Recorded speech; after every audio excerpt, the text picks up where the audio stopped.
notre souhait était de faire un peu le point à quelques jours, quelques semaines de l'élection présidentielle au Brésil, dans une situation qui est difficile sur le plan économique et social.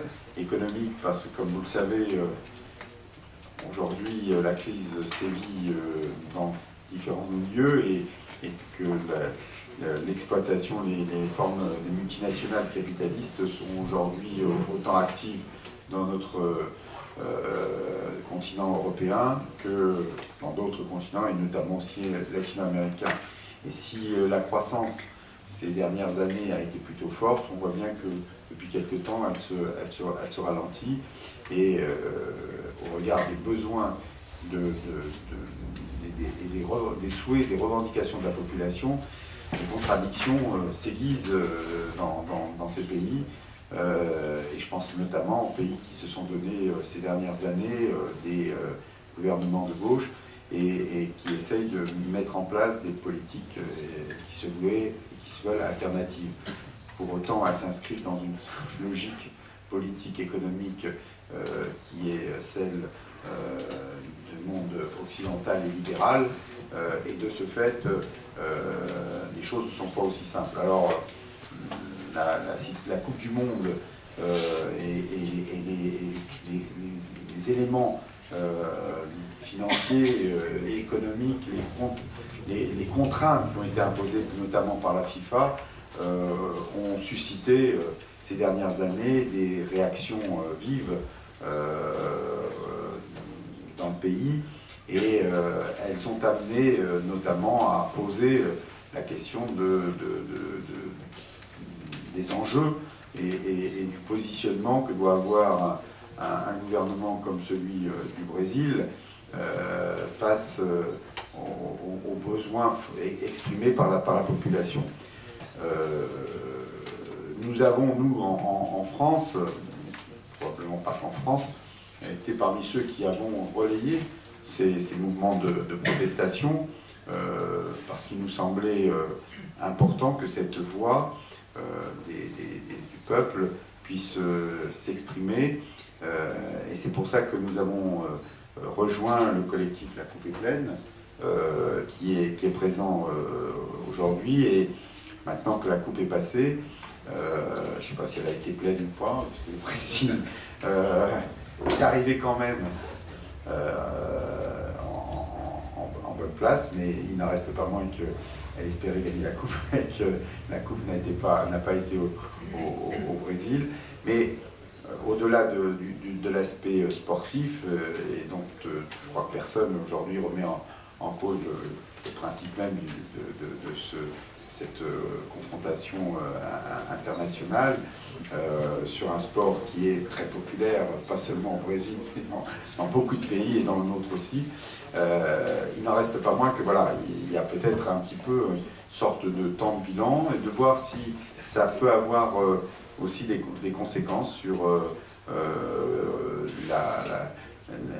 les événements prochains politiques, et sur aussi peut-être plus en profondeur sur la vie politique. Voilà, c'est autant de questions que peut-être Christian Mailleux de la Coupe est pleine, et qui est aussi responsable des questions internationales à Sud Solidaire, va nous évoquer. Naturellement, on a le plaisir d'avoir avec nous Rosana Fernandez du MST, parce que c'est important que le MST lui donne son point de vue sur la situation politique au moment de démarrage du Brésil, de l'arrivée de Lula et même de Dilma. Le MST a voulu garder son indépendance dans sa réflexion. Pour autant, il faisait partie des forces qui ont appuyé le changement et la volonté, le besoin de changement politique au Brésil. Les questions qui se posent aujourd'hui sont aussi les questions de la ruralité. Nous avons reçu, nous, pendant cet été, lors de l'université d'été d'attaque, le MAB, il nous a exprimé aussi les difficultés face notamment aux barrages hydrauliques, mais c'est aussi tous les grands travaux, tous les grands... Et cette question finalement de la croissance, du développement économique, confrontée aux souhaits des peuples, sont aujourd'hui des questions qui ne sont pas propres au Brésil, qu'on retrouve dans d'autres pays comme l'Équateur, comme la Bolivie, mais aussi l'Argentine, le Chili, etc. Aujourd'hui, et donc c'est intéressant de savoir comment aujourd'hui le MST analyse la situation politique et sociale et économique au Brésil, et comment et qu'est-ce qu'il attend de la solidarité que l'on peut apporter nous en France et dans les autres pays européens dans leur démarche. Et donc je disais, je donnerai après la parole à Laurence Cohen qui nous fera part après à la fois des rencontres qu'elle a pu avoir, très divers, expliquera dans le contexte, et puis en même temps ce qu'elle en a tiré, elle et peut-être sa délégation, de ce voyage, de cette représentation française parlementaire au Brésil, qui a rencontré à la fois ses homologues brésiliens, mais en même temps des chefs d'entreprise, mais aussi des forces sociales, dont d'ailleurs le MST, dont le MAP, dont d'autres organisations. Donc je crois que son point de vue nous peut être aussi intéressant. Et puis naturellement, ce qu'on souhaite, c'est aussi un échange avec la salle. Vous avez sûrement plein de questions aux uns aux autres, et pour simplement des opinions ou des témoignages. Enfin, bref, la parole sera à vous. On essaye de faire de cette manière-là. Donc voilà, tu peux rester dans des 10 minutes, 10 minutes, un quart d'heure, 10 minutes, même chose et pour chacun, et puis de manière à ce que la salle puisse avoir aussi le temps, sachant que nous sommes contraints d'arrêter à 20h30. Voilà, c'est le principe, d'où le fait qu'on essaie de commencer le plus tôt et le plus à l'heure, et je remercie encore de votre présence. Christian, peut-être à toi, en te remerciant de ta présence. Commencer peut-être, oui, sur les mouvements sociaux par peut-être revenir très rapidement quand même sur un peu en amont, avant la Coupe du Monde. Bon, je pense qu'il n'y a pas lieu de s'étendre plus que ça, et puis les gens qui sont ici sont au courant, mais il y a quand même eu tous les mouvements autour de la question des transports collectifs sur l'été 2013, pour aller très vite, sur le mois de juin-juillet, autour du mois de juin-juillet de 2013, donc cette question du prix des transports collectifs, hein, qui en fait a permis aussi d'aller au-delà de cette question simplement du prix et du transport collectif, en posant de fait des questions sur un certain nombre de sujets autres, la question de l'utilité sociale de ces transports collectifs, de l'état des transports collectifs au Brésil, de l'accès, du droit à l'accès pour tous et toutes à ces transports collectifs, et puis plus largement d'ailleurs sur l'ensemble des services publics, et tout ça rapidement évidemment en contradiction avec les sommes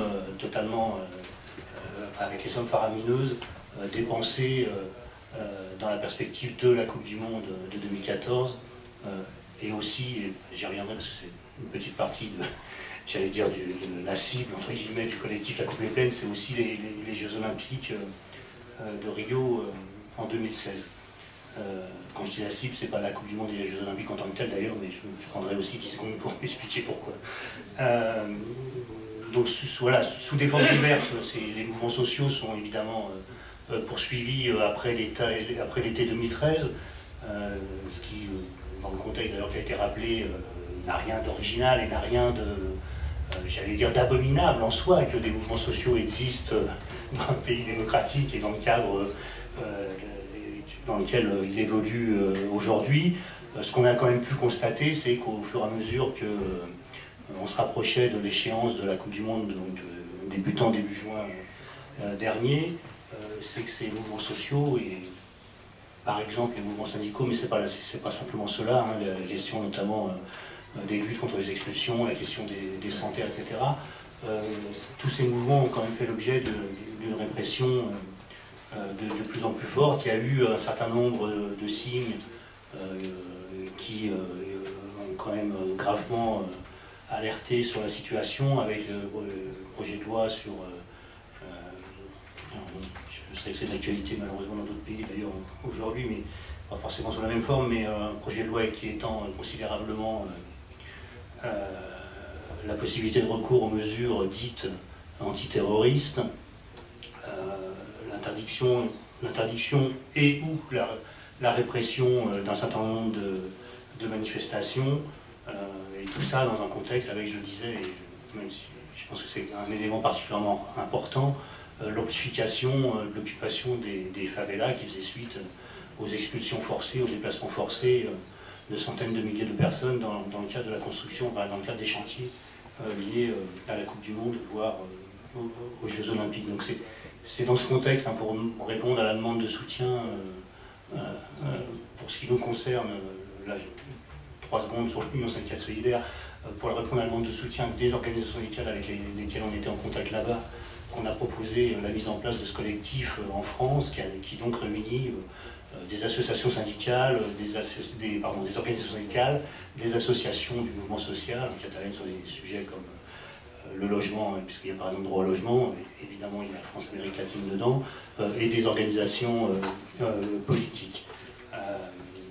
Donc, collectif de soutien, donc voilà, je disais hein, qui intervient bien en soutien aux mouvements sociaux brésiliens et dans le contexte de la Coupe du Monde, et collectif de soutien qui ne s'est pas fixé comme but de discuter du bien fondé ou pas de la Coupe du Monde, des Jeux Olympiques en tant qu'événement sportif dont on peut éventuellement avoir un avis sur la question, mais ce n'est pas l'objet du collectif, qui est bien un collectif de soutien aux mouvements sociaux dans le cadre de ces événements, et en rappelant que la demande essentielle des camarades sur place, c'est effectivement un soutien à leur propre lutte, à leur propre combat.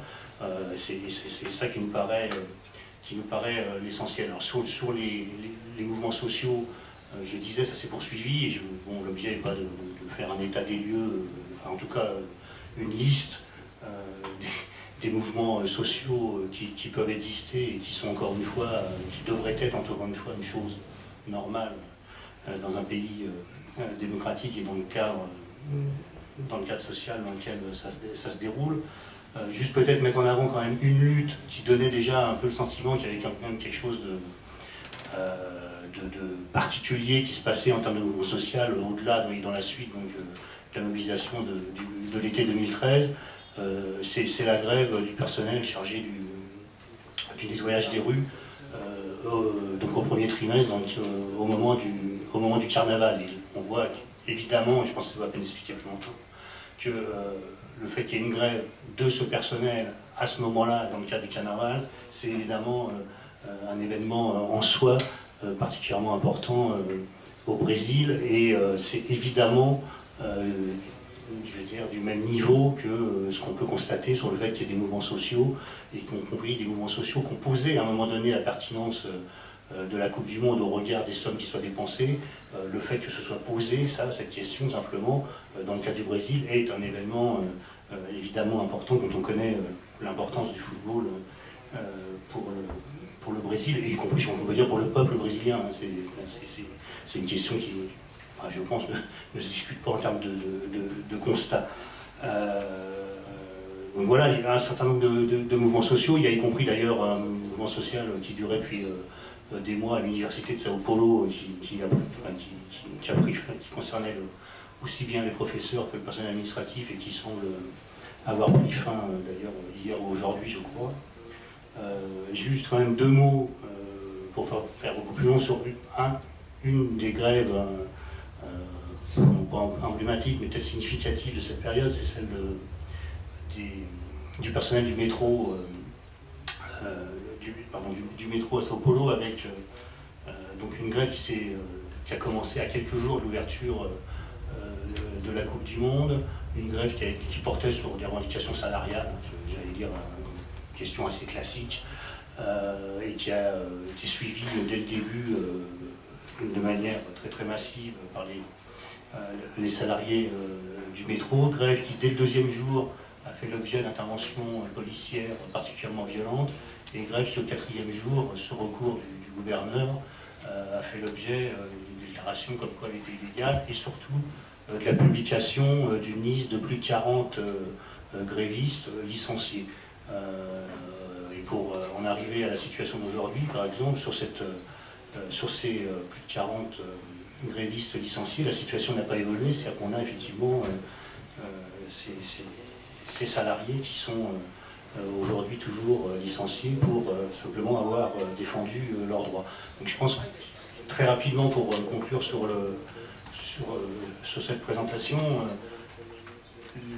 les dépenses somptueuses, et y compris la corruption, parce que je pense que malheureusement ça va avec, mais les dépenses somptueuses et la corruption, c'est les pratiques normales, malheureusement, de l'état-major de la FIFA, et dans les états-majors et du CIO d'ailleurs, dans tous les pays où ils organisent leurs événements. Ce qu'il y a là, dans le cadre du Brésil. Et donc, je dis ça parce que c'est pas cette partie-là de responsabilité qui est énorme, n'incombe pas à la situation brésilienne en tant que telle. C'est quelque chose qui est malheureusement répétitif dans le temps. Après, il y a effectivement la situation brésilienne avec les questions particulières sur l'état des services publics, sur les problèmes particulièrement importants en termes de logement, les questions sur les sanitaires, etc. Toutes les questions de droits égaux pour l'ensemble de la population, les efforts à faire en termes d'éducation sur la question de l'analphabétisme par exemple, qui est toujours extrêmement importante, même si ça a évolué sur les dernières années. Et c'est dans ce cadre-là qu'il y a eu ces mouvements sociaux. Et pour ce qui nous concerne, sur le collectif La Coupe est pleine, notre souhait, c'est simplement d'informer sur les mouvements sociaux qui peuvent exister au Brésil, de continuer à le faire, puisqu'il y a la perspective des Jeux Olympiques, alors qu'ils seront certes centralisés sur Rio, c'est pas tout à fait la même situation que la Coupe du Monde qui était sur plusieurs villes, mais qui ont en partie les mêmes conséquences quand même, notamment sur la question des expulsions, etc., et dont on peut craindre, y compris que ça ait les mêmes conséquences, notamment sur la question justement de la répression des mouvements sociaux. Et c'est dans ce cadre-là qu'on souhaite effectivement continuer le travail donc, du collectif d'information ici en France sur l'état et les luttes menées par les mouvements sociaux au Brésil. Merci Christian. Maintenant je crois que c'est bien d'avoir le sentiment de Rosana Fernandez sur un petit peu la situation au Brésil et la manière dont vous analysez cette situation-là au MST.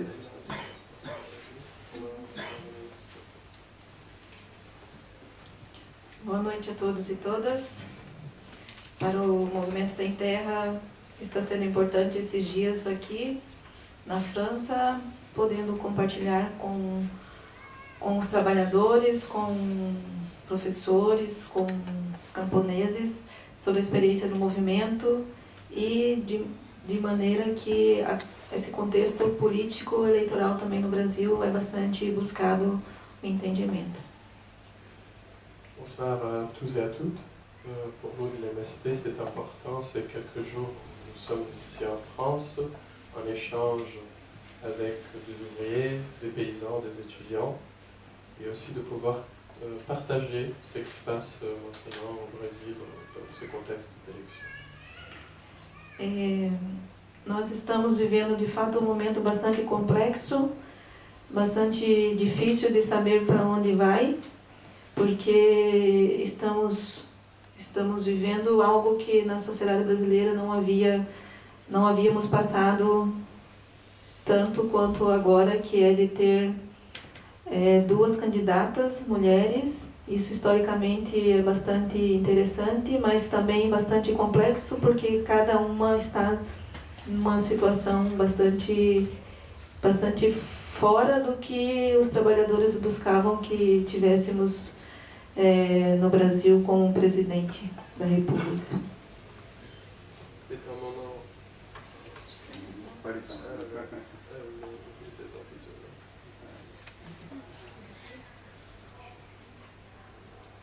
C'est pas donc,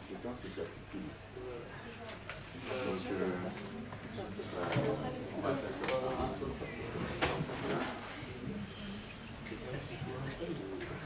Alors c'est un moment assez particulier puisque nous avons 2 candidates, 2 femmes. Nous ne savons pas quel sera le résultat de ces élections.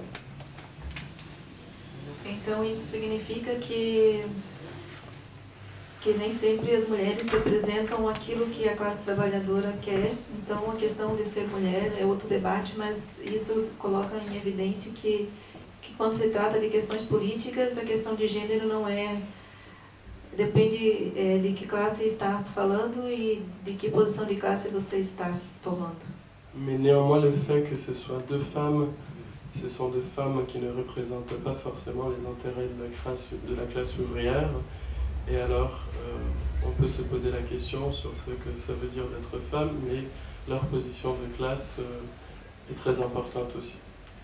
No nosso processo histórico, desde a eleição de Lula, nós tínhamos uma expectativa bastante grande dos trabalhadores, de maneira geral, de que haveria um trabalhador como presidente do Brasil e que este iria, então, desta vez, fazer tudo aquilo que na sua vida de militante reivindicava também enquanto trabalhador. Mas teve que fazer um acordo, uma aliança de coalizão, que nós chamamos, que foi de juntar ambas as classes, trabalhadores e a elite brasileira, a burguesia brasileira, da indústria, do serviço, do comércio, para que pudesse governar, senão nem ao menos teria conseguido chegar a ser eleito. Alors, nous avions de grandes attentes lors de l'élection de Lula, que l'arrivée d'un ouvrier à la présidence, on aurait un ouvrier à la présidence qui ferait tout ce qu'il revendiquait lorsqu'il luttait. Mais ils ont dû pacter avec les élites brésiliennes, avec la bourgeoisie brésilienne.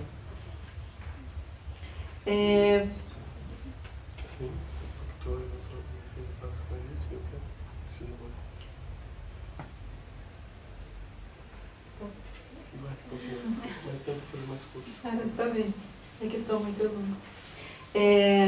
Essa conciliação de classe resultou em algumas questões que podem parecer contraditórias. Et cette conciliation de classe a résulté dans certaines questions qui peuvent sembler contradictoires. Por exemplo, o crescimento do PIB. Par exemple, la croissance du PIB. O aumento da taxa de emprego no Brasil. L'augmentation du taux d'emploi au Brésil. O aumento salarial. L'augmentation des salaires. Que são questões que não foram mexidas nas questões estruturais, mas que foram significativas e continuam sendo significativas para o povo brasileiro.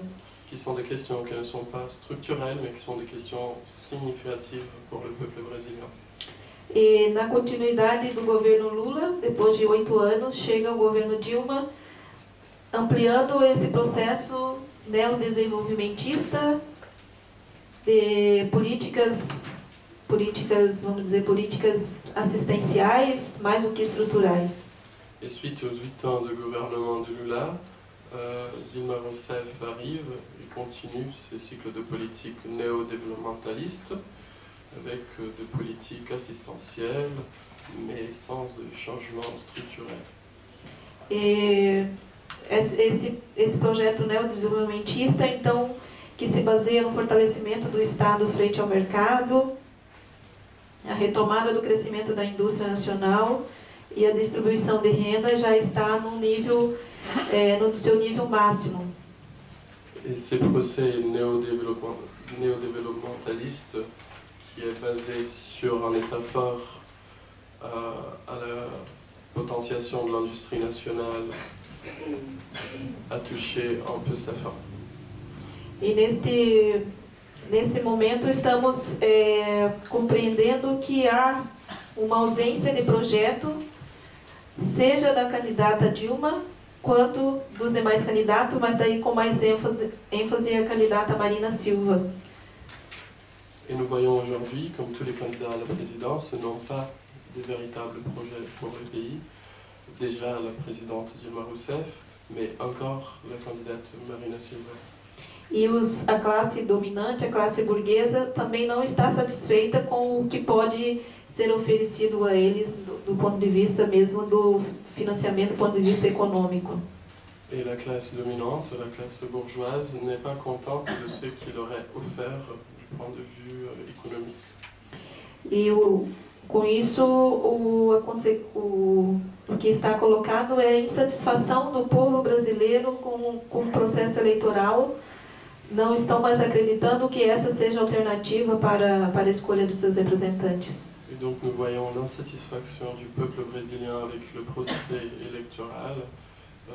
Ils ne croient plus que ce soit le bon moyen de choisir leurs représentants.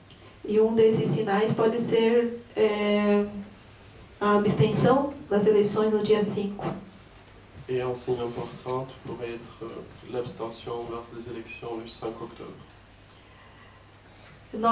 Para nós, os camponeses, sempre estamos atentos à questão da reforma agrária, como que ela é vista nos projetos, nas propostas de governo de cada candidato. Nous, les paysans, faisons spécialement attention aux propositions de réforme agraire et comment elle est présentée dans les programmes des candidats. E nenhum dos candidatos, especialmente os três primeiros, Dilma, Marina Silva e Aécio Neves, nenhum deles tem uma proposta clara para a reforma agrária. Às vezes menciona, mas de forma muito superficial. Et aucun des trois principaux candidats, Dilma Rousseff, Marina Silva et Aécio Neves, n'ont une proposition claire de réforme agraire. Lorsqu'ils en parlent, c'est toujours de façon superficielle. Mas já sabemos qual é a política que Dilma vem implementando e certamente dará continuidade, que é a política de não assentamento de novas famílias e com a propositura de melhorar as condições das famílias que já têm o seu pedaço de terra.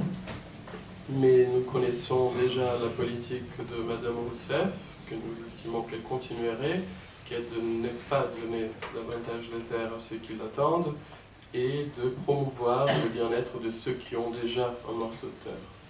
Mas para nós, o importante é que as duas coisas aconteçam ao mesmo tempo.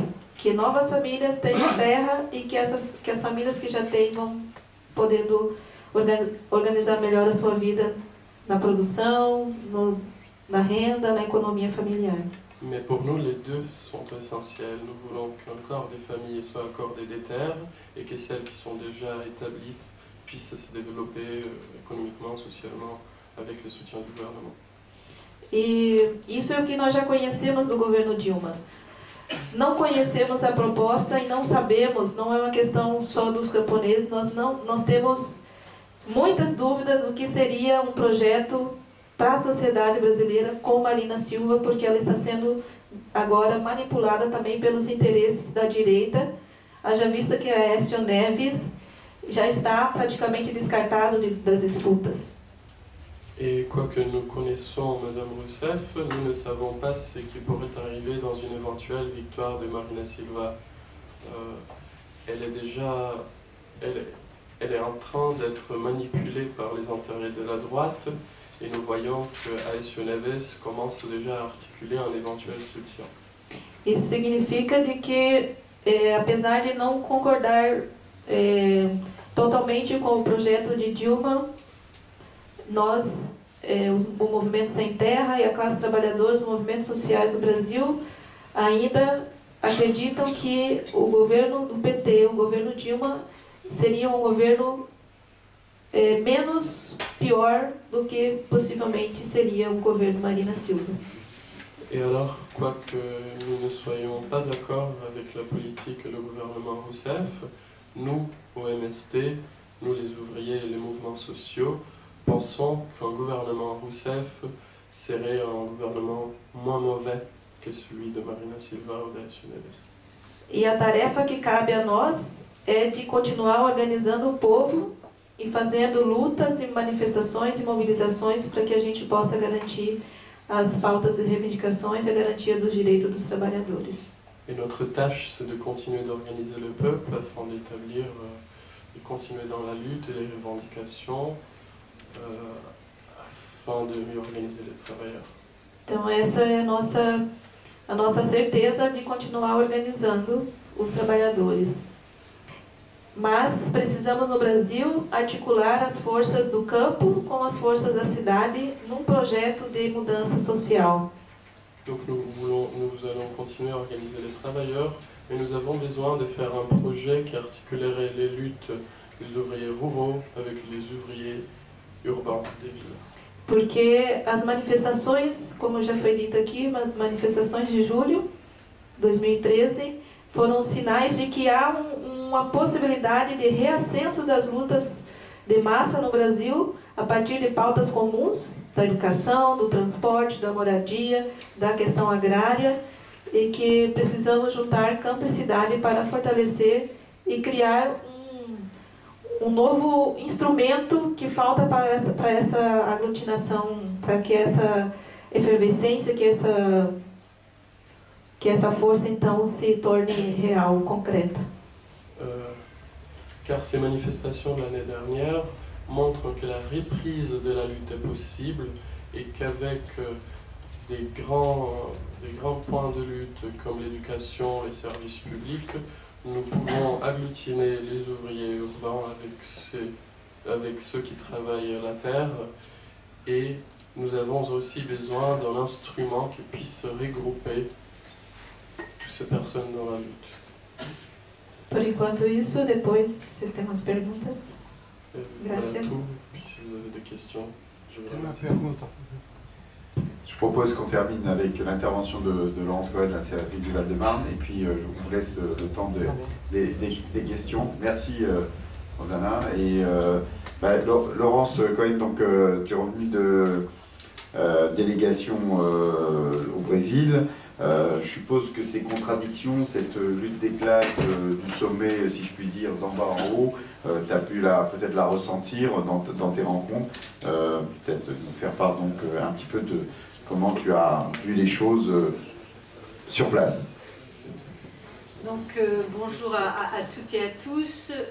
Je suis présidente du groupe d'amitié France-Brésil au Sénat, et effectivement il est fréquent que nous puissions donc aller dans les pays pour nous avoir des échanges, à la fois des échanges institutionnels, mais également aussi des échanges avec les mouvements sociaux, les syndicats, les associations. Et en tant que présidente, j'ai tenu à 3 choses. La première chose, c'est que la délégation soit pluraliste politiquement, puisque moi je suis membre du groupe communiste républicain et citoyen, donc j'ai tenu à être accompagnée par des collègues d'autres sensibilités politiques. Donc j'étais accompagnée de Laïla Aïchi, qui est sénatrice de Paris du groupe Europe Écologie Les Verts, de Georges Patient, qui est sénateur de Guyane, groupe socialiste, et de Michel Savin, sénateur de l'Isère, de l'UMP. Nous n'avons pu être accompagnés par des collègues de l'UDI ou des radicaux de gauche, parce que, vous le savez également, nous sommes en pleine élection sénatoriale. Elles vont d'ailleurs avoir lieu à la fin du mois. Et notre délégation est partie du 1er au 9 septembre. Donc certains collègues étant renouvelables n'ont pas pu être de ce voyage. Mais donc une délégation pluraliste. J'ai tenu également à ce qu'elle soit paritaire. Il y a 2 femmes et 2 hommes. Et nous étions également accompagnés donc, de la secrétaire exécutive du groupe. Alors c'est important de le souligner. Moi je vais plus apporter un témoignage, parce que voilà, j'ai un mandat électif en France et je ne vis pas au Brésil, donc c'est plus au travers des rencontres qu'on a pu avoir.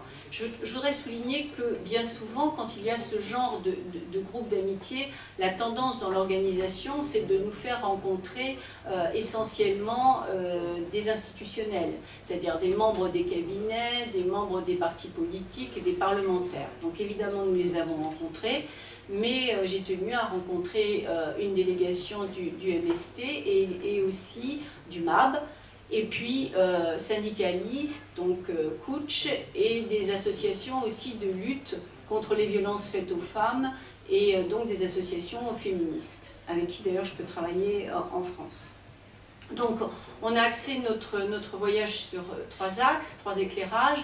La politique agricole avec les conséquences sur l'environnement, la politique de santé, puisque je suis membre ici en France de la Commission des affaires sociales, et donc la politique d'égalité qui est menée au Brésil en direction des femmes, aussi bien au niveau politique qu'au niveau professionnel. Et nous sommes arrivés donc au Brésil à 1 mois des élections présidentielles. Là aussi, c'était un petit peu compliqué parce que au niveau de l'ambassade de France, disons, nos interlocuteurs se disaient que c'était peut-être pas un bon moment pour aller au Brésil que d'y aller 1 mois avant les élections. Et moi, je trouvais que c'était au contraire un très bon moment pour justement voir ce qui se passait. Donc, et je pense que je maintiens que c'était une très bonne idée. On est allé notamment à Brasilia, à Sao Paulo et puis également à Rio de Janeiro. On a fait quelques autres villes. En 8 jours, c'était un peu compliqué. Moi, ce que j'ai ressenti, c'est d'abord, c'est un pays de contraste, énormément de contraste.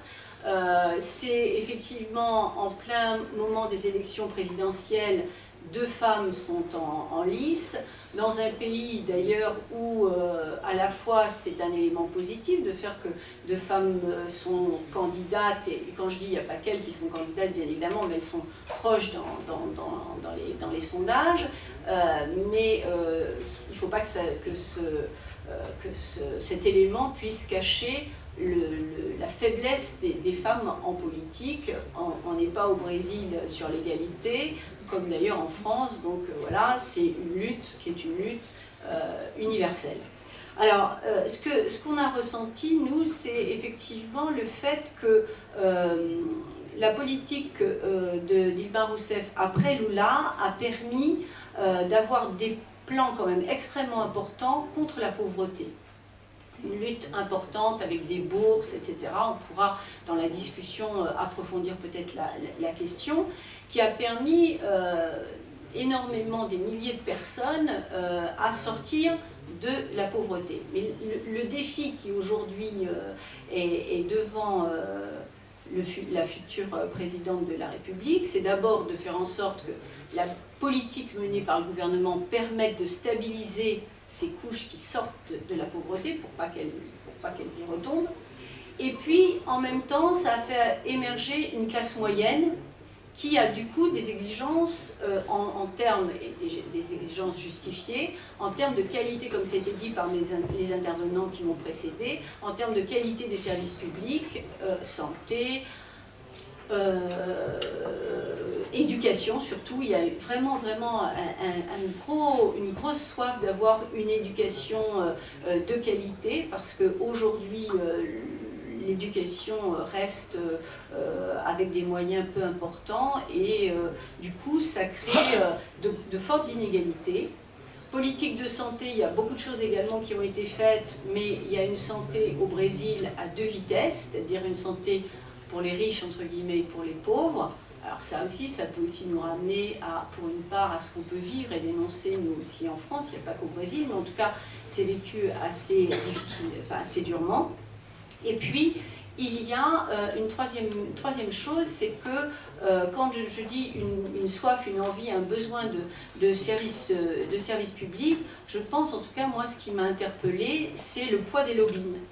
C'est-à-dire qu'effectivement, quand on dit à juste titre qu'il faut développer des transports en commun, par exemple, parce que les gens à Sao Paulo mettent 3 heures le matin pour aller travailler et 3 heures pour rentrer. Donc c'est quand même énorme. Mais il y a 7 millions de voitures à Sao Paulo. Donc, comment on s'attaque à ce problème-là avec un lobbying de l'industrie automobile extrêmement puissant, qui fait qu'on ne peut pas seulement dire voilà, on va développer des transports collectifs. Lobbying également très fort, en tout cas, moi j'ai trouvé extrêmement fort au niveau agroalimentaire. On a été, à un moment donné, on a eu donc un déjeuner avec des homologues parlementaires du Front parlementaire de l'agronégoce, qui était extrêmement agressif et qui défendait une certaine conception de l'agriculture, effectivement en s'en fichant pas mal de l'usage de pesticides, etc., en ayant une volonté de productivisme, enfin voilà, et en souhaitant, d'ailleurs, nous étions présents, mais en souhaitant qu'il n'y ait pas d'ingérence d'un pays étranger dans la politique qui pouvait mener. Donc on était là comme spectateurs un peu pris en otage en quelque sorte. Donc un poids des lobbying quand même assez important. Et puis dans les contrastes que j'ai remarqué, c'est que Dilma Rousseff donc, a déçu, je ne reviens pas, ça a été souligné, il y avait une attente très forte. En plus, la croissance n'est pas au rendez-vous, donc il y a un mécontentement de la part des Brésiliennes et des Brésiliens. Je pense qu'il y a une méconnaissance de la profondeur de la crise en Europe et notamment en France, où ils ont l'impression qu'en France, on a des solutions qui seraient de bonnes solutions. C'est pas mon point de vue.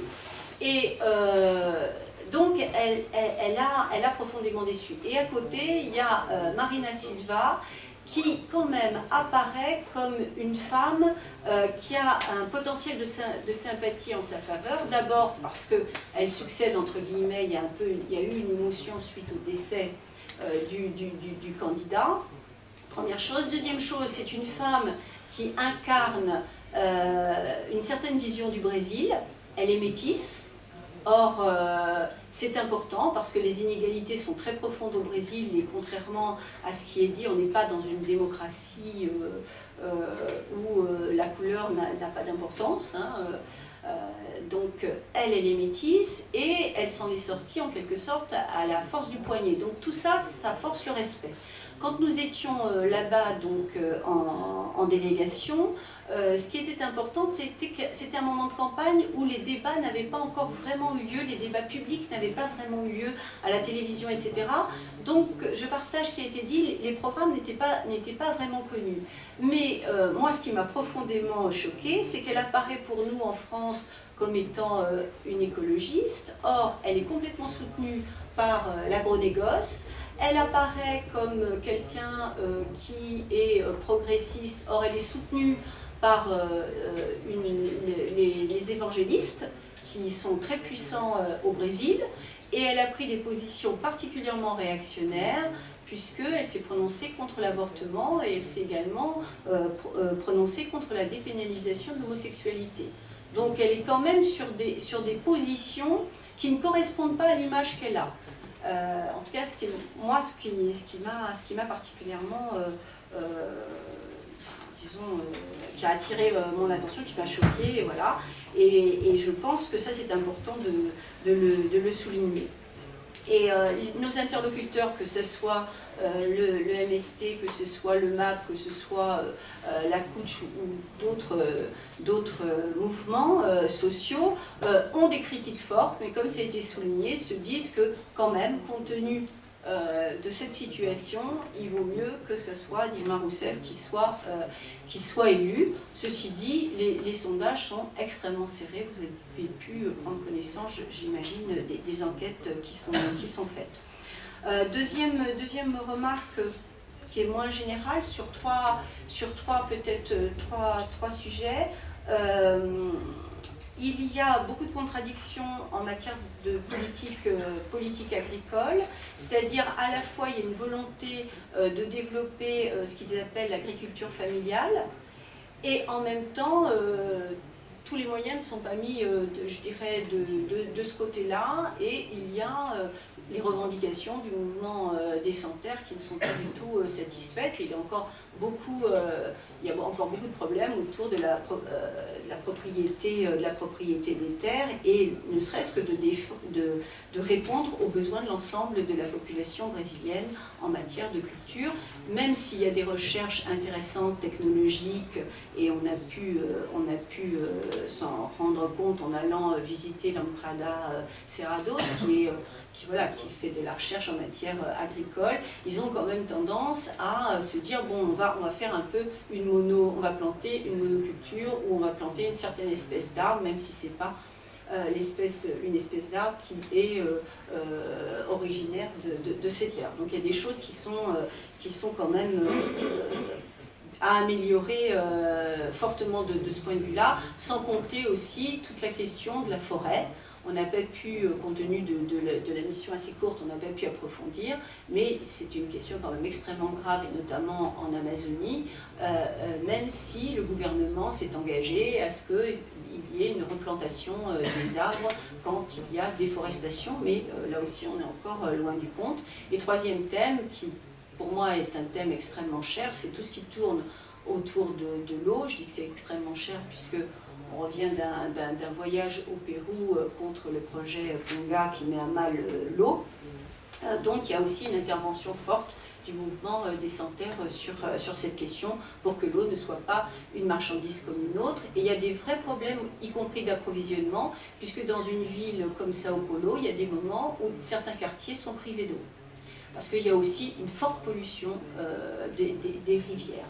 Je dis ça un peu, c'est un peu décousu, mais voilà, ça donne des pistes peut-être de réflexion.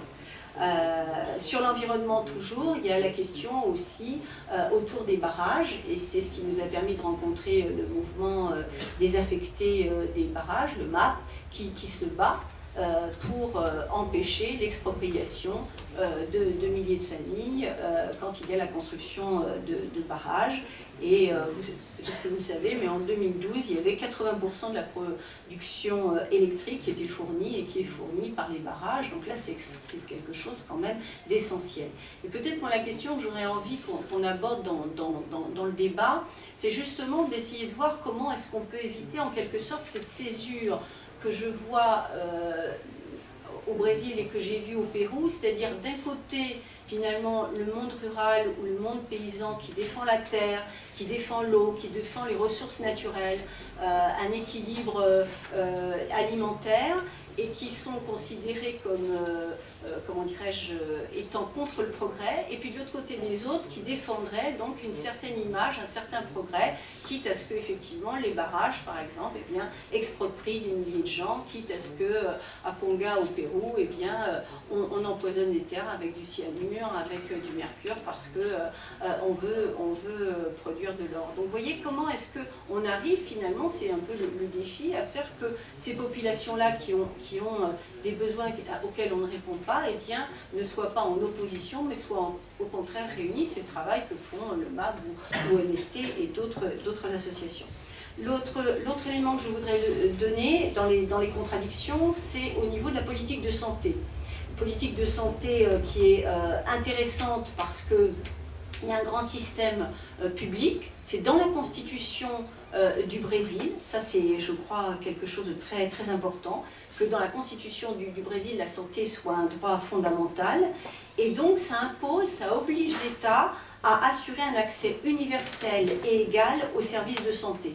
Pourquoi je le souligne? Parce que ça a permis au Brésil, au gouvernement brésilien, d'avoir une intervention très forte, notamment par rapport aux médicaments pour combattre le sida. C'est-à-dire que là, il y a une intervention d'État qui a fait que les médicaments ont pu être distribués gratuitement et de manière universelle, et que vous avez pu voir les résultats du Brésil en matière de lutte contre le sida sont extrêmement importants. Mais là, je dirais que l'État a fait très fort, et c'est quelque chose d'important. Important également la politique qu'il mène au niveau de la vaccination, puisqu'il y a 90% en gros de la population qui est vaccinée. Il y a des taux très intéressants avec des campagnes qui semblent marquer des points. Et il développe au niveau des médicaments, là aussi ça devrait nous interroger, une politique qui est intéressante en ce sens où il y a des laboratoires publics, laboratoires privés, et il y a le rôle de l'État. Et avec ce triptyque, ça leur permet quand même de faire en sorte que les laboratoires privés ne fassent pas la pluie et le beau temps, et qu'il y ait quand même une modulation qui est exercée par l'État et par les laboratoires publics. Mais les choses ne sont pas... c'est pour ça que je dis que c'est très contrasté. En même temps, il y a ça, et en même temps, il y a une politique de santé qui ne permet pas de répondre aux besoins. Il y a un manque cruel de médecins. D'ailleurs, dans la dernière période, ils font appel à des médecins étrangers, notamment des médecins cubains, pour répondre à la demande, pour répondre à ce que nous on appelle ici les déserts médicaux. Il y a également beaucoup de critiques, beaucoup d'interrogations sur le gâchis, sur une bureaucratie qui finalement dépense sans compter, mais sans répondre aux besoins des populations. Des temps d'attente très forts au niveau des hôpitaux pour avoir une opération. Et voilà donc les réflexions que je voulais faire. Donc je ne vous parlerai pas, puisque j'ai dépassé mon temps, de la position du gouvernement sur la politique qu'il mène en matière d'égalité entre les femmes et les hommes. Mais pour conclure, je dirais que j'ai eu l'occasion de visiter, nous avons eu l'occasion de visiter 2 favelas, puisqu'il a été question de beaucoup de pauvreté et de poches de très fortes inégalités. Une favela à Sao Paulo dite pacifiée, c'est-à-dire où effectivement on peut se promener n'est pas le mot, mais en tout cas on peut déambuler dans la favela sans risque. Les trafics sont stabilisés, je vais dire. Et donc j'ai pu assister à un programme d'alphabétisation extrêmement intéressant en direction d'enfants vraiment en grosse difficulté. Et puis j'ai pu aller dans une autre favela à Rio de Janeiro, et là, qui n'était pas pacifiée, et où nous avons été escortés par l'armée. Et où là, c'était une favela extrêmement dangereuse, et où les programmes d'alphabétisation étaient portés par une femme remarquable, Madame Yvonne Bezerra, et qui, envers et contre tout, s'adresse à des enfants qui ont été victimes ou qui ont assisté à des actes de violence très importants, et donc qui essayent de faire en sorte qu'ils accèdent à un niveau d'apprentissage de la lecture et de l'écriture. Donc voilà. Mais moi, ce que je peux dire, c'est que si on maintient ces poches de grande pauvreté et puis ces poches de grande richesse, parce que dans une ville, dans certaines villes, il y a des hommes d'affaires qui se déplacent en hélicoptère pour aller travailler parce que c'est plus rapide. Donc vous voyez un peu combien les inégalités sont criantes. Effectivement, ce sera difficile de faire en sorte que le gouvernement puisse avoir une politique à la hauteur des besoins. Merci beaucoup, Laurence. Maintenant, voilà, vous avez la parole. Il y a le micro. Il y a une question ici, puis après une autre là-bas, et une autre ici. Ça en fait déjà 3. Por favor, para a minha compatriota, eu gostaria de saber qual é a candidata dos americanos. Questão seguinte. Tout le monde a compris dans la salle? Quelle est la candidate des Américains? Non, juste la traduction de la question. C'est qui la candidate des États-Unis? Voilà. Autre, il y avait une question ici, et puis une autre derrière la dame. Voilà. Moi, j'ai la même question, c'est est-ce que les États-Unis reviennent en douce dans les pays d'Amérique latine, parce que les médias dominants ont longtemps dit les États-Unis se désintéressent de l'Amérique latine, ils s'intéressent beaucoup plus à l'Asie. Donc, est-ce que c'est une fable? Est-ce que leurs intérêts leur demandent maintenant de revenir en Amérique latine? Je crois que j'ai la réponse. Par rapport au traité là, qui est en cours, qui s'appelle TISA, qui regroupe le Brésil, plusieurs pays d'Amérique latine, et la Chine, je crois aussi, et les États-Unis, qui est le pendant de TAFTA ici en France, qui est donc un traité de libre-échange où on n'aura plus du tout, le peuple n'est pas consulté, ça s'est fait d'une manière absolument en catimini ici en France pour TAFTA. Donc ça commence à grossir ici en France. Je voudrais savoir simplement s'il y a une mobilisation au Brésil et dans les autres pays de TISA contre ce pays, contre ce traité, où les États-Unis imposeront leurs lois libérales. Voilà.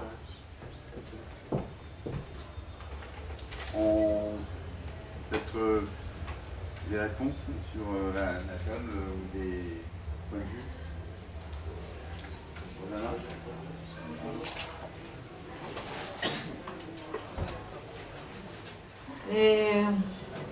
Primeira questão do companheiro. Qual das candidatas mais interessante para os Estados Unidos, né? Dilma já era um pouco vista de forma mais próxima, nunca esteve distante dos interesses dos Estados Unidos, mas sempre se resguardou de forma mais visível, né? Foi mais sutil na sua política com os Estados Unidos.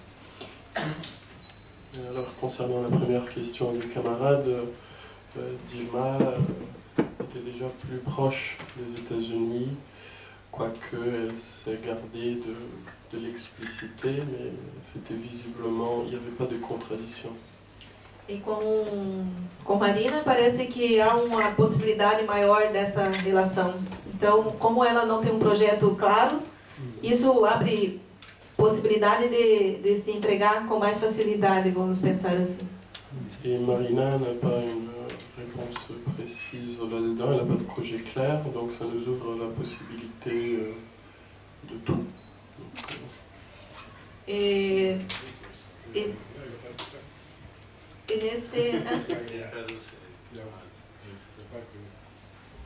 ça nous ouvre la possibilité de tout, qu'elle soit plus proche encore, oui.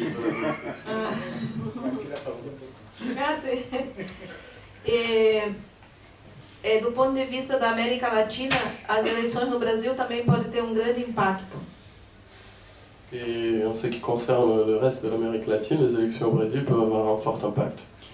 Porque pode ser isto de Dilma ainda ser numa força contrária, de vir com um avanço dos Estados Unidos na América Latina, ou pode ser Marina de possibilitar com que os governos populares hoje da América Latina também não consigam resistir, né, ao enfrentamento, ao avanço. Est-ce que Dilma peut demeurer une pièce de résistance face à une possible avancée des États-Unis, une pièce de résistance que Marina ne serait pas? E quanto aos tratados, como não quero me alongar nas questões, pode ser que esteja havendo aí uma manobra dos Estados Unidos para esse avanço da América Latina por outros caminhos que não foi a ALCA, mas que pode ser via outros tratados e que possa estar disfarçado, mas que vai também pelo caminho do livre comércio. En ce qui concerne ces traités de libre commerce, ça pourrait être une façon des États-Unis d'essayer de rentrer d'une façon alternative à la ALCA, je dis le sigle en français, la TISA, merci. Voilà. Oui, là-bas. Je voudrais poser, c'est pas forcément une question. C'est pas grave. Moi je suis brésilien, j'ai vécu en France depuis 6 ans. Mais prenez le micro, c'est mieux. Moi je suis brésilien, j'ai vécu en France depuis 6 ans. Et c'est vrai que c'est vraiment au Brésil, c'est un pays de contraste. Ça change beaucoup, c'est peuple, c'est sa plus grande richesse parce que nous sommes tous ce mélange des Indiens, des Africains, des Européens.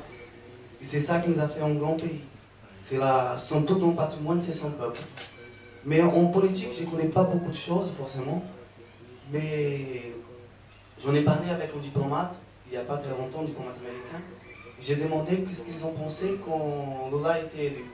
Washington a pensé qu'il était un Che Guevara, qui allait dominer l'Amérique. Et Lula, c'était le dernier espoir du Brésil. Après 4 élections, il a été élu. C'était la grande espoir, on a pensé qu'il allait changer. Moi, j'avais 20 ans et j'ai pensé que le Brésil allait changer. Mais non, il y a eu la politique de la peur. Qu'est-ce qui va se passer si Lula est élu?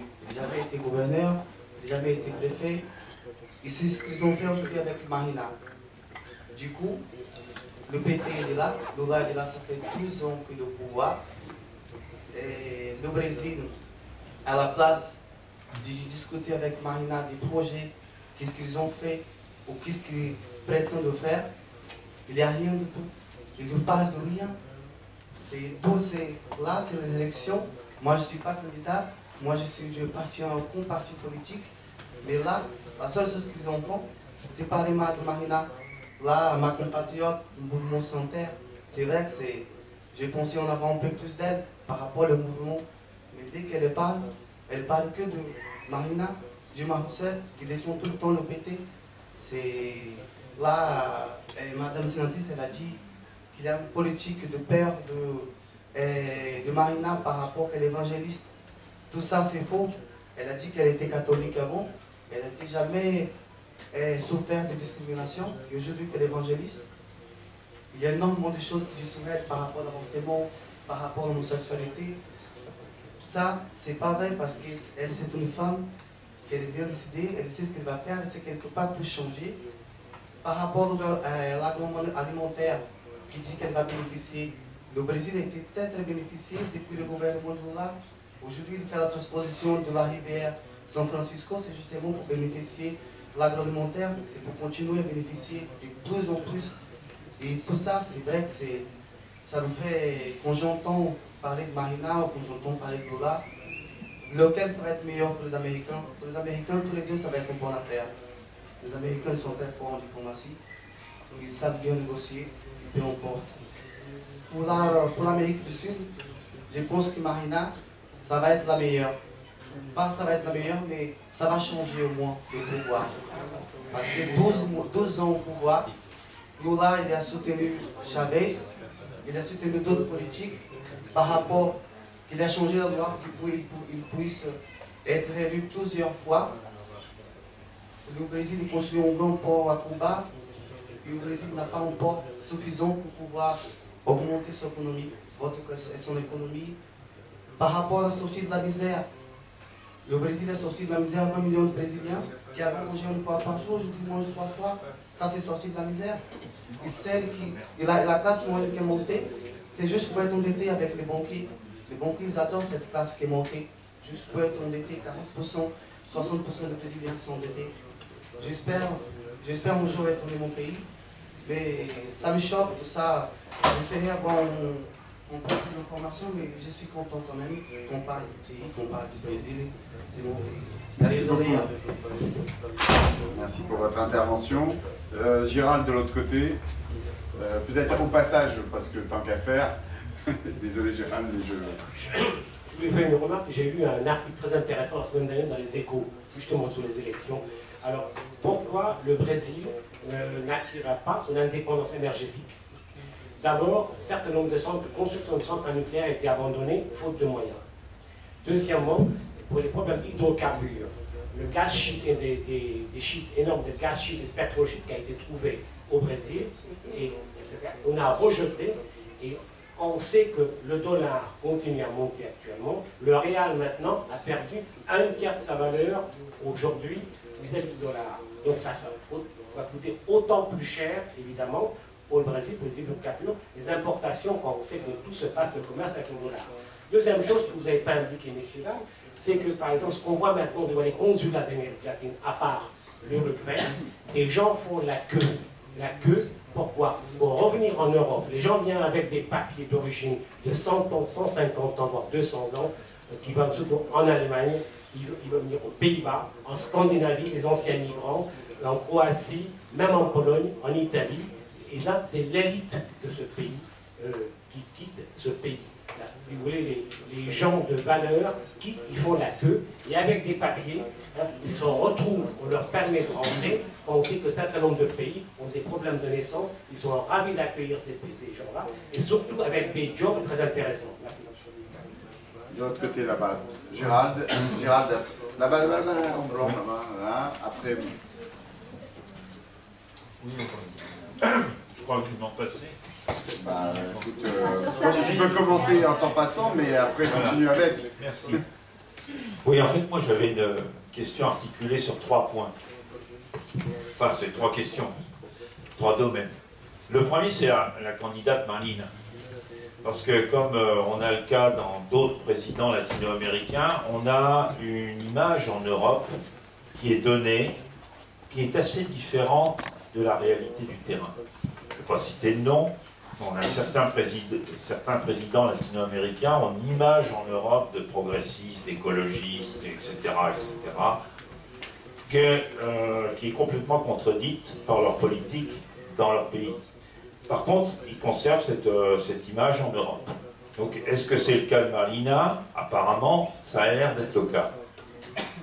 Ma deuxième question, mon articulation, c'est sur les mécanismes d'expropriation des terres liés à la grande politique, justement, de l'agro-business brésilien, à un moment où le Brésil avait la vocation de devenir le premier producteur mondial de biocarburants. Et notamment à partir de l'éthanol de canne à sucre et à partir de la palma africaine.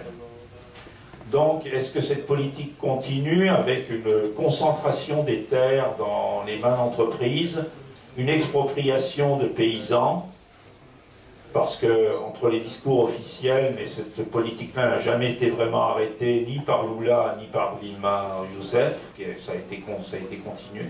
La dernière politique, c'est, on parlait des barrages, je crois qu'il y a à peu près 150 projets de barrages autour du bassin amazonien.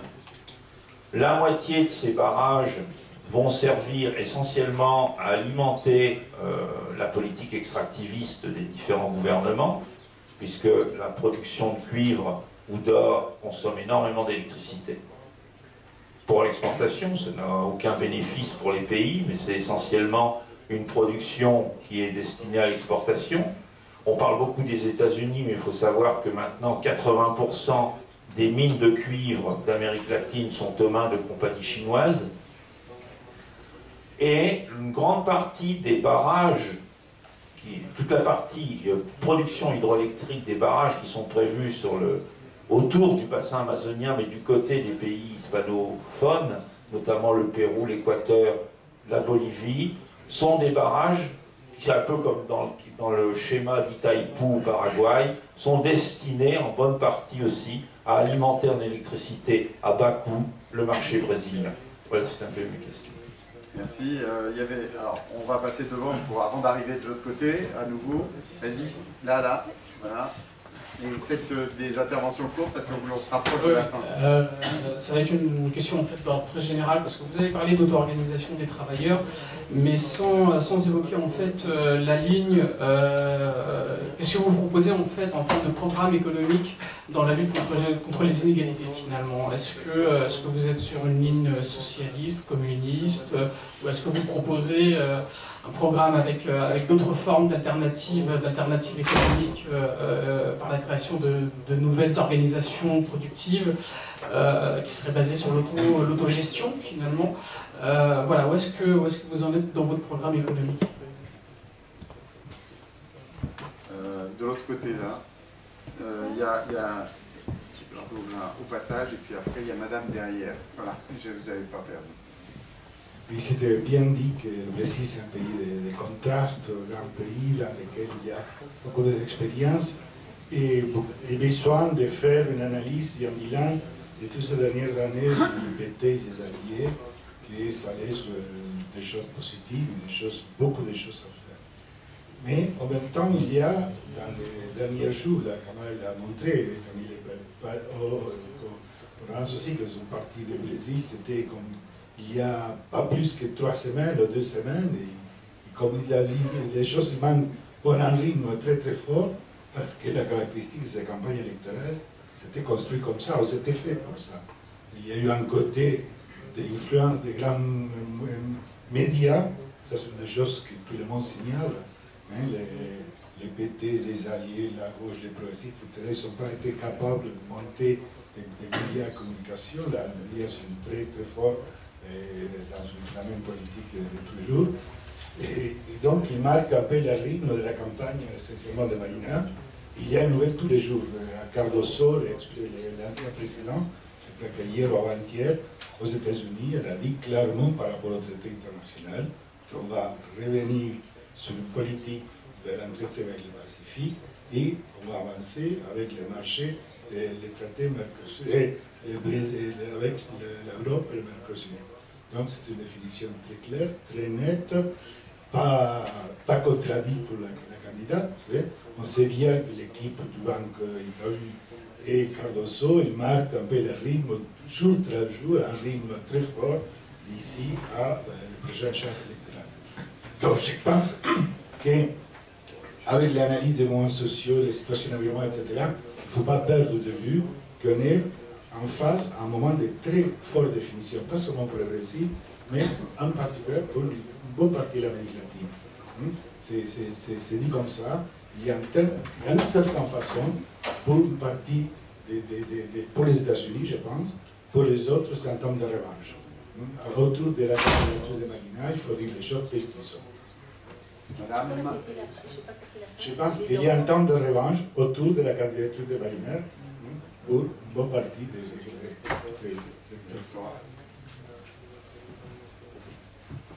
Et après, je redonnerai la parole plus à la table. Il y avait une question là-bas. Bon. Est-ce que Renata pourrait donner le point sur les luttes actuelles en ce moment du MST? Ce serait une bonne indication de savoir quel est le projet politique. Et deuxièmement, quelles sont les propositions du MST aux candidats à l'élection présidentielle? Alors, vraiment c'est les dernières, il y en a une et puis dernière au fond après, et puis on s'arrête là pour l'instant parce que ils ne pourront pas prendre la parole. Je suis bolivien, je voudrais savoir les stratégies qui va développer dans la deuxième période de la présidente actuelle. Et on a parlé que le Brésil il a besoin de sortir au Pacifique parce que c'est là-bas maintenant se joue la question économique. Et pour cela, le Brésil il a intérêt d'avoir plus de relations avec les pays de la Bolivie, exactement, et tous les pays qui forment les ALBA. Il y a des institutions qui sont développées autour de ça. Et le Brésil, il ne peut pas oublier ça. Parce que je crois qu'eux, ils ont intérêt aussi de faire un marché commun entre toutes les connoisseurs et voir développer, disons, des institutions qui peuvent renforcer l'Amérique latine en tant que telle. Derrière, et puis voilà, ça sera pour l'instant la dernière après la table. Merci, bonsoir. Moi, je voudrais savoir au niveau du MST, finalement, quel est le bilan pour vous du mandat d'Ilma Rousseff et de Lula en termes de réforme agraire par rapport au gouvernement précédent, et si finalement, actuellement, on peut encore utiliser la disposition de la Constitution qui me semble que si des terres de plus de 2000 hectares ne sont pas utilisées, elles peuvent être expropriées et redistribuées. Est-ce que finalement, concrètement, actuellement, on peut encore utiliser cette disposition de la Constitution? Merci. Merci pour ces interventions, ces questions, mais je laisse la parole là dans un premier temps à Rosana. São muitas questões, não sei se vou seguir cada intervenção, mas, de fato, essa imagem de Marina Silva, como ecologista, como a que chegou para trazer a solução para o Brasil, ela é bastante difícil de ser compreendida no próprio Brasil. Alors c'est énormément de questions, je ne sais pas si je serai capable de suivre le fil, mais il est clair que Marina Silva, qui est présentée comme étant une écologiste, c'est pas tout à fait ça. E aqui não se trata, daí dizendo para o companheiro brasileiro, não se trata de ser oposição no sentido do, né, por ela ser evangélica ou por ela ser estar em outra situação, é que esse cenário da candidatura de Marina não estava desenhado no início do processo eleitoral brasileiro. Não estava colocado e estava... O candidato Eduardo Campos estava em terceiro lugar e poderia ser uma possibilidade, mas era Eduardo Campos, mesmo tendo ela como vice. Alors, il ne s'agit pas de faire opposition à Marina Silva parce qu'elle est évangélique ou quoi que ce soit, mais le scénario de sa candidature n'était pas là au début des élections, de l'articulation des élections. Il y avait Eduardo Campos, qui était en troisième place et qui aurait pu supposer une alternative. E ela tem utilizado muito desse aspecto emocional para sensibilizar o eleitorado brasileiro. Et elle joue beaucoup sur l'aspect émotionnel de son essai pour d'émouvoir, de jouer sur la sensibilité de l'électorat brésilien. E o que eu disse aqui não é uma opinião individual, eu estou falando em nome de uma organização social que ativamente está organisando trabalhadores e fazendo luta no Brasil. Et ce que je dis ici, je ne le dis pas à titre personnel, je parle en représentant une organisation sociale au Brésil qui est constamment en train d'organiser les travailleurs en lutte au Brésil. E quando dizemos que Dilma continua sendo ainda a candidata possível para os trabalhadores, nós não eximimos as críticas que fazemos ao governo Lula-Dilma. Lorsque nous disons que Dilma c'est la candidate possible pour les travailleurs, nous n'absolvons pas des fautes, des critiques que nous avons envers ce gouvernement. E juntando a questão última que foi perguntada desse balanço do Lula-Dilma com relação aos governos anteriores, nós temos feito isso e o balanço é bastante negativo do ponto de vista de novas famílias sendo assentadas nesses 12 anos em relação aos 8 anos de Fernando Henrique Cardoso. Foi muito menos do que durante Fernando Henrique Cardoso. Alors concernant la question de la comparaison entre le gouvernement actuel et le gouvernement précédent de Fernando Henrique Cardoso, les bilans est en fait négatif du point de vue de la répartition des terres. Il y a eu davantage des familles qui ont reçu de la terre sous Fernando Henrique que sous le gouvernement de PT. E exemplo disso é que 2013 foi o pior ano para a reforma agrária no Brasil, que de 150 mil famílias que estão organizadas, apenas 7 mil conseguiram a terra. 2013 était en effet la pire année pour la réforme agraire au Brésil récemment, et des 150 000 familles qui sont organisées et qui réclament de la terre, il n'y a eu que 7 000 qui ont reçu des terres. E isso para nós e para os trabalhadores é como perder a esperança de uma possibilidade de um governo popular fazer aquilo que nós tínhamos tanta expectativa. Et c'est là pour nous et pour les travailleurs, ça nous mène à perdre l'espoir qu'un gouvernement populaire pourrait faire ce dont nous attendions. Mas como já dissemos, o governo Lula-Dilma também conseguiu garantir, claro que não é estrutural isso, mas garantir condições de melhorias de vida da população urbana, algumas políticas também para o campo, incentivos de crédito, de produção e comercialização dos produtos. Mais comme nous disions, le gouvernement suivant ont pu quand même assurer des améliorations, quoique elles ne soient pas structurelles, dans la situation des travailleurs urbains, mais aussi dans certains aspects pour les travailleurs ruraux, en termes de capacité de crédit et de programmes sociaux. E durante esse processo eleitoral, o MST entregou aos candidatos a presidentes, a todos eles, uma carta com as principais questões que nós gostaríamos que fossem garantidas nos programas de governo. Et pendant l'actuelle période électorale, le MST donnait une lettre aux candidats à la présidence avec leurs principales revendications et les principaux points qu'ils voudraient voir adressés dans le prochain gouvernement. Onde elencamos 5 questões especialmente. Uma com relação à convocação de uma constituinte exclusiva e soberana sobre a política brasileira. Et là, nous parlons de 5 questions. La première, c'est la convocation d'une assemblée constituante souveraine et exclusive qui devrait aborder la réforme politique au Brésil. Que tivemos agora de 1º a 7 de setembro plebiscito popular, que ainda não temos o resultado oficial, deve sair nesta semana, mas já aproxima de 2 milhões de pessoas que votaram sim por uma constituinte soberana e exclusiva.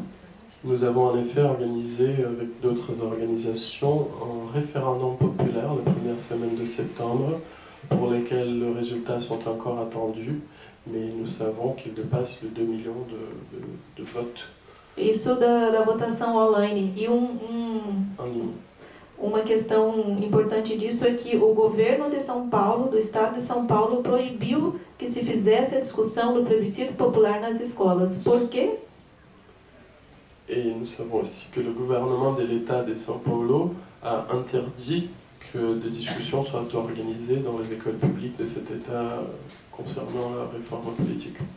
A segunda questão dessa nossa carta aos presidenciáveis é sobre a questão da terra, da distribuição de terra para as famílias, que ainda são aproximadamente 4 milhões de famílias sem terra no Brasil.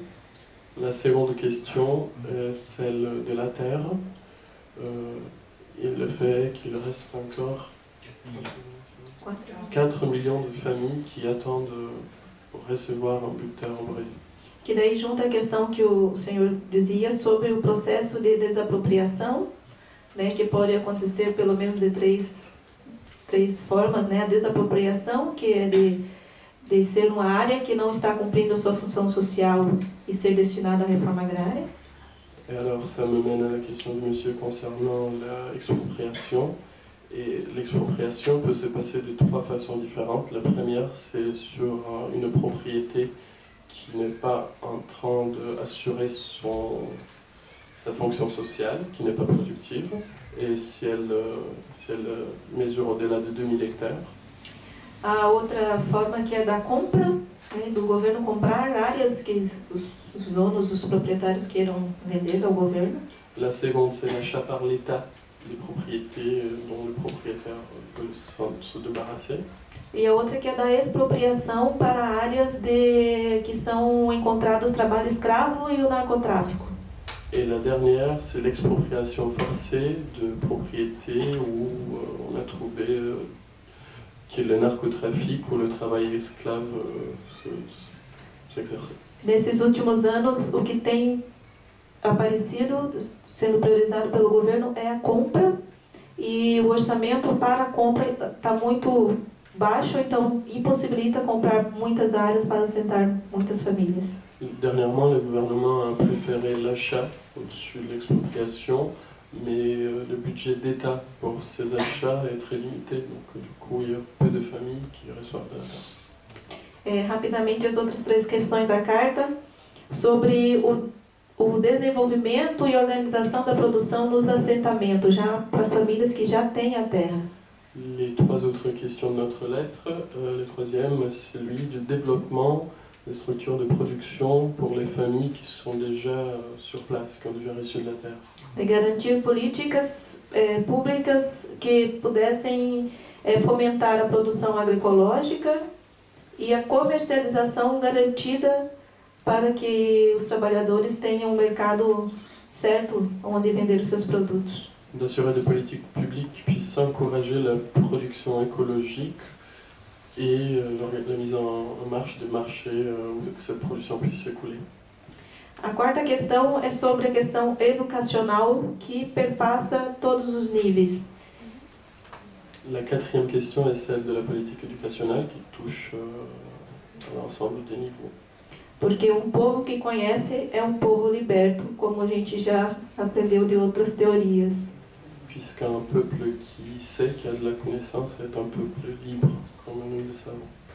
E no Brasil nós temos 13 milhões de analfabetos que não sabem ler e escrever. Et au Brésil, 13 millions de personnes sont illettrées. Isso é um índice que não aparece e que parece que tudo está resolvido nesta área da alfabetização. Et cela est un indicateur dont on parle très peu et qu'on dirait qu'il est une question qui est déjà réglée. E por último, das questões para os presidenciáveis, é um projeto de sociedade, um projeto popular para o Brasil, que tenha mudanças estruturais. Et la dernière question pour les candidats, c'est un projet de société, un projet de changement structurel pour le Brésil. E que isso deve ser construído por toda a classe trabalhadora, campo e cidade. Un projet qui doit être bâti par l'ensemble de la classe ouvrière, aux villes et à la campagne. E com tudo isso que disse, o projeto que o MST propõe é um projeto socialista, um pensamento socialista, né, para a sociedade de socialismo pensado do ponto de vista de mudanças estruturais para o povo brasileiro, para os trabalhadores, com soberania em todas as suas dimensões entendidas. Tout cela dit, le projet de l'MST est un projet socialiste, un projet de changement structurel pour les travailleurs brésiliens, pour le peuple brésilien.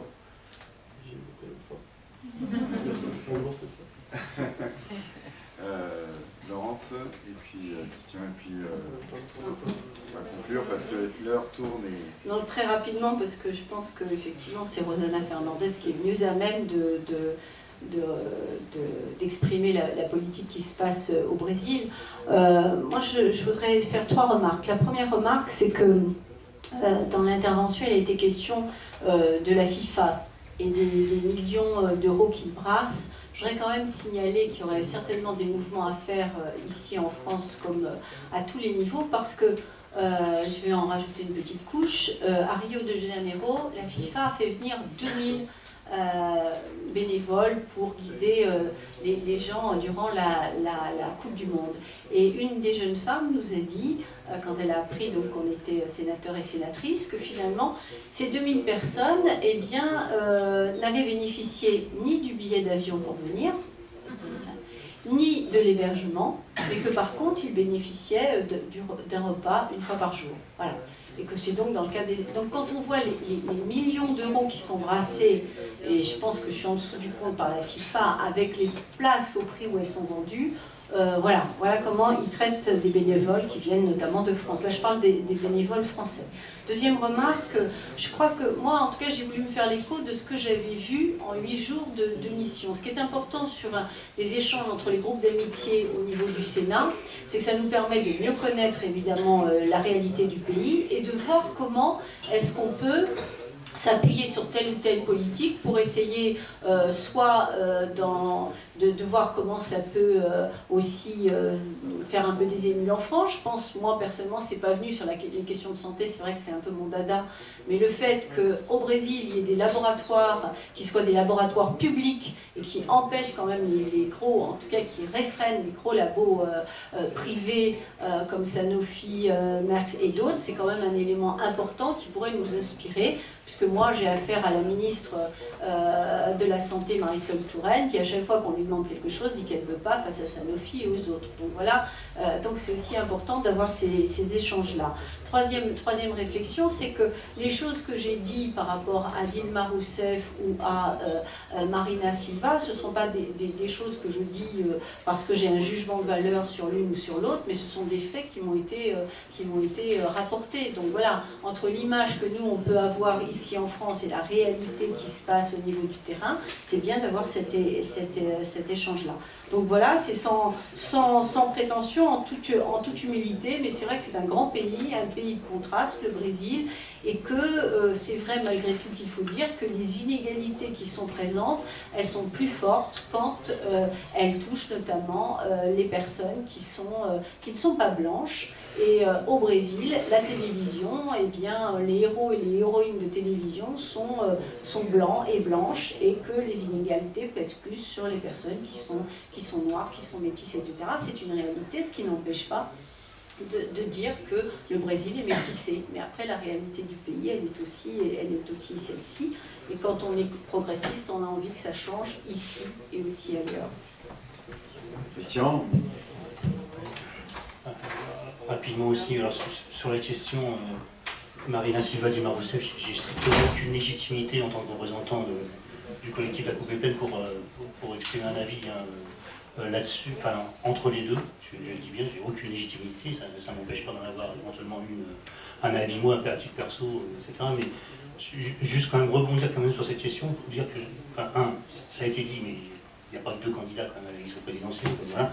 Ça mérite peut-être de le redire, j'allais dire par correction vis-à-vis des autres. Mais fondamentalement, le vrai problème, c'est, ça a été un peu évoqué, c'est quand on a une situation effectivement avec une déception très forte, le sentiment de promesse, le sentiment de promesse non tenue et une déception très forte, et surtout des inégalités énormes qui perdurent. Alors toutes les choses ne sont pas égales partout, mais je veux dire, c'est valable au Brésil comme ailleurs. Ça peut être plus proche qu'ici. plus proche que le Brésil. Ça se traduit effectivement par ensuite la volonté simplement de changer de candidat, enfin changer de candidat, de parti élu, de président élu, etc., sans se poser les questions en fait de changement structurel, de quel niveau de rupture avec le système économique et politique en place, quoi. Et ça peut effectivement amener à des situations qui sont loin d'être progressistes en fait, tout en ayant changé, quoi. Voilà, c'est juste ce que je dis. Ça, je ne donne strictement aucune leçon évidemment par rapport au Brésil, c'est pas du tout l'objet de mon intervention. Petite boutade en parallèle, le fait que des présidents de gauche soient vêtus comme beaucoup plus de gauche en Europe pour des présidents d'Amérique du Sud, je me demande si ça ne peut pas valoir des fois dans l'autre sens aussi sur des présidents de gauche en Europe qui seraient vêtus dans d'autres pays comme beaucoup plus de gauche qu'ils le sont réellement. Mais je dis ça, c'est pas que pour rire, c'est parce que je pense que ça renvoie quand même à la nécessité de travailler en profondeur sur la situation pays par pays, et que c'est une exigence, et je le dis y compris en termes militants, parce qu'il y a souvent une facilité quand même à se contenter de choses un peu faciles, une connaissance très superficielle, et que ça mérite effectivement, bon, c'est pour, en l'occurrence, et je ne vais pas faire de lèche-botte, mais d'associations comme France-Amérique latine, en partie effectivement, en tout cas sur le secteur concerné, mais je pense que ça mérite effectivement que dans le milieu militant, on se penche plus sérieusement sur cette question. Dernière chose, TISA-TAFTA, je pense qu'il y a... Enfin, j'ai TISA TAFTA parce qu'il y a un lien avec TAFTA en Europe, effectivement. Je pense que ça fait partie des choses sur lesquelles il y a justement nécessité de bosser en commun, parce que c'est effectivement très clairement les mêmes problèmes qui sont posés et la même volonté de la politique des États-Unis de mettre la main mise sur l'ensemble qui est posée. Et toute dernière chose, voilà, le collectif La Coupe est pleine, très modestement, je le redis, il est là pour apporter son soutien aux mouvements sociaux au Brésil, et évidemment dans le respect en toute autonomie. Alors j'allais dire, même si on ne voulait pas, de toute façon, c'est bien les mouvements sociaux brésiliens qui décideront, mais c'est une forte volonté politique aussi de leur afficher, en toute autonomie, évidemment, vis-à-vis de ces mouvements sociaux. C'est eux qui décident, et nous, on est simplement là pour apporter notre soutien. Bien, bah écoutez, merci. Je voulais simplement dire que pour France-Amérique latine, il va de soi que organiser une telle soirée, c'est à la fois pour donner de l'information, pour susciter le débat. Nous ne soutenons bien entendu aucun candidat. Ce n'est pas la vocation de France-Amérique latine. On soutient d'ailleurs ni un parti, ni un président de la République, quel qu'il soit, ni un gouvernement. Nous soutenons surtout et avant tout les mouvements des peuples, les mouvements sociaux. Et de ce point de vue-là, je suis très content d'avoir vu la présence du MST, qui est un grand mouvement social, qui fait partie des grandes organisations au Brésil qui luttent et qui travaillent pour le peuple. Et je crois qu'avec d'autres, eh ben, nous pouvons continuer ce travail-là. Je voudrais dire, c'est que, juste un mot sur la déstabilisation en Amérique latine, on a eu un atelier à l'université d'été d'Attaque sur cette question-là. Effectivement, aujourd'hui, nous voyons une véritable campagne américaine, mais pas que, pour déstabiliser l'ensemble des situations politiques qui se sont créées depuis les années 2005 en Amérique latine. C'est vrai de la Bolivie, c'est vrai de l'Équateur, c'est vrai du Venezuela, c'est vrai de Cuba, c'est vrai de toute cette région qui a voulu sortir des États-Unis, mais pas seulement, puisque nous nous battons aussi sur l'Europe. Il ne faut pas croire que l'Union européenne est plus évangélique que les Américains. On a nos multinationales qui sont aussi rapaces que les multinationales américaines. Et c'est pour ça que je vous invite, toutes celles et tous ceux qui veulent travailler sur ces rapprochements entre l'Europe et l'Amérique latine ou la Caraïbe, et ben, à travailler avec nous pour le prochain contre-sommet des chefs d'État et de gouvernement européens et latino-américains. Ce sera la 6e édition que nous organisons à France-Amérique latine avec le réseau El Lanzado Alternativas, qui est le sommet des peuples Europe-Amérique latine, qui aura lieu à Bruxelles en 2015 et dont le comité d'organisation français s'est mis en place il y a quelques jours. Donc je vous invite à le rejoindre et à venir avec nous pour préparer ce sommet des peuples face aux chefs d'État et de gouvernement européens et latino-américains, pour faire parler les peuples dans ce sommet-là, qui ont souvent peu la parole, pour ne pas dire pas du tout. Merci beaucoup de votre participation et à une prochaine initiative des uns et des autres.